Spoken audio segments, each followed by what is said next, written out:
जय जगन्नाथ। आजिर ऐतिहासिक सभार मुख्य आकर्षण 4.5 कोटी ओडियांकर हृदयर स्पंदन जे ओडिशार जननायक से भली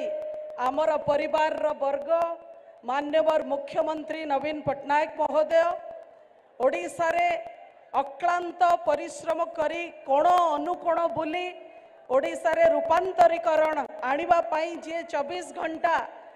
प्रचेष्टित से भली बिजु जनता दलर नेता श्री वीके पांड्यन महोदय 5T चेयरमैन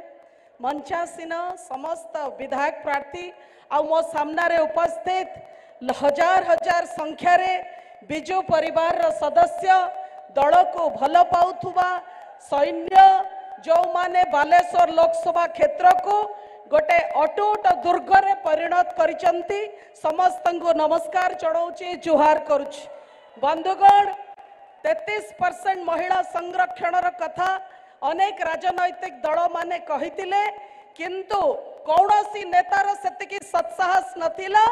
प्रकृत रे 33% मां मानन को ए निर्वाचन रे टिकेट दबा पाई एकमात्र नवीन पट्टनायक मान्यवर मुख्यमंत्री एकमात्र बिजु जनता दल जे 33% मां को टिकेट र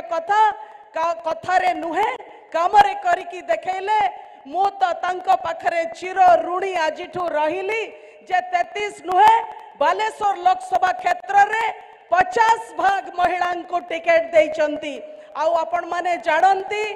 जो समय रे से मो मुंडरे आशीर्वाद र हाथ रखिले जो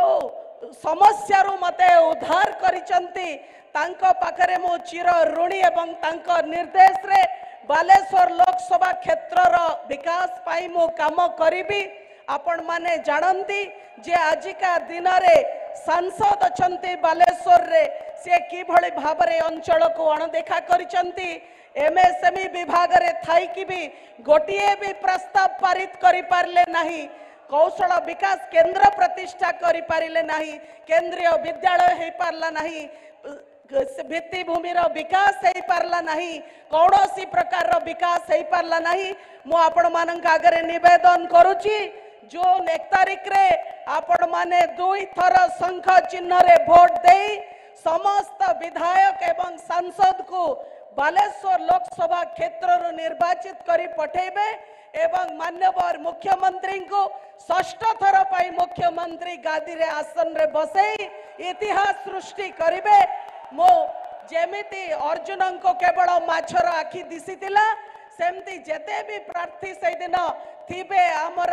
बॉक्स रे मशीन रे आपण को केवल शंख चिन्ह ही दिसिबा दरकार केवल बिजु जनता दल ही दिसिबा दरकार। बहुत बहुत धन्यवाद। वंदे उत्कल जननी जय जगन्नाथ।